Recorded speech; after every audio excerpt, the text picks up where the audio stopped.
Fyodor Dostoevsky's Notes from Underground stands as one of the first great existential novels, and at its center is the enigmatic, bitter, and painfully self-aware narrator known as the Underground Man. This unnamed figure serves as both a character and a philosophical voice, representing a crisis of modernity, rationalism, and the human will. His fragmented monologues and confessions serve as a critique of Enlightenment ideals and the illusions of progress, while simultaneously exposing the contradictions of human nature. To analyze the Underground Man is to confront the paradoxes of freedom, suffering, and self-consciousness, paradoxes that Dostoevsky believed define the modern condition. Role in the narrative.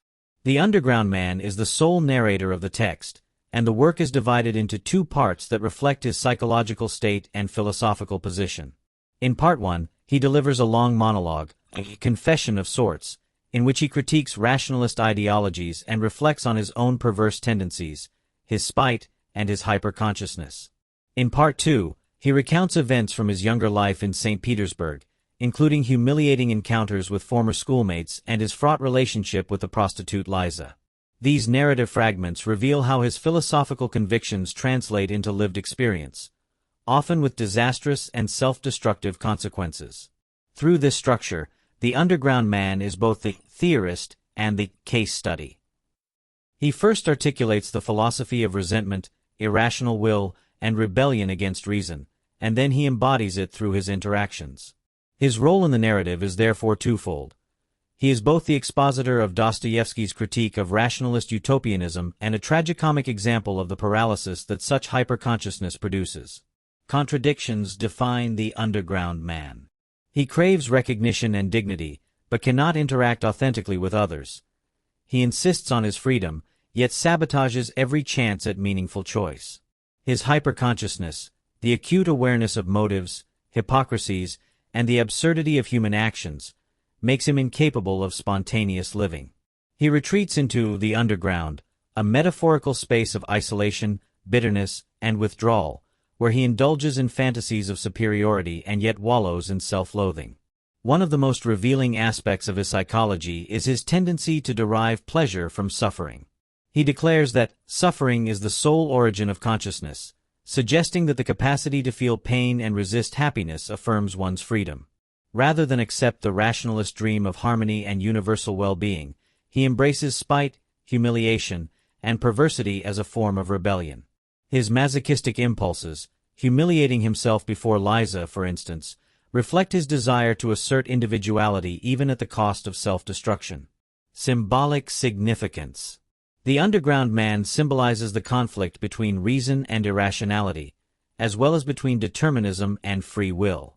In the mid-19th century, Russian intellectual circles were drawn to rational egoism, utilitarian ethics, and the prospect of creating a perfect society based on science and logic.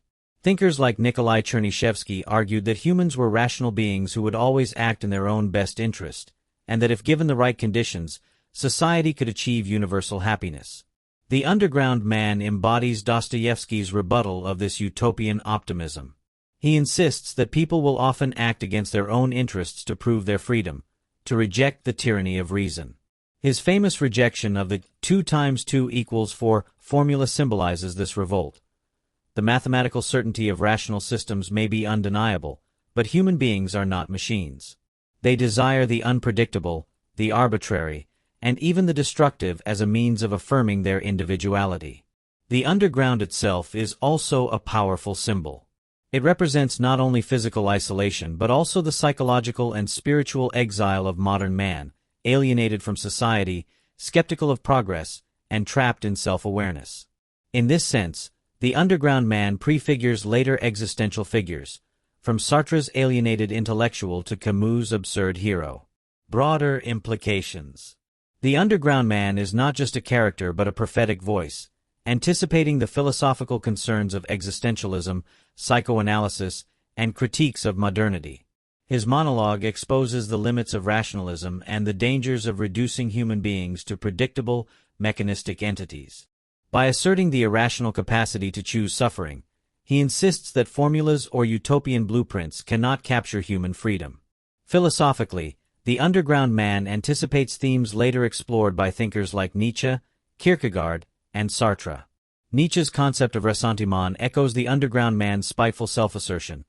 Kierkegaard's idea of despair and the sickness unto death resonates with his hyperconsciousness. Sartre's reflections on bad faith parallel his paralysis before authentic choice.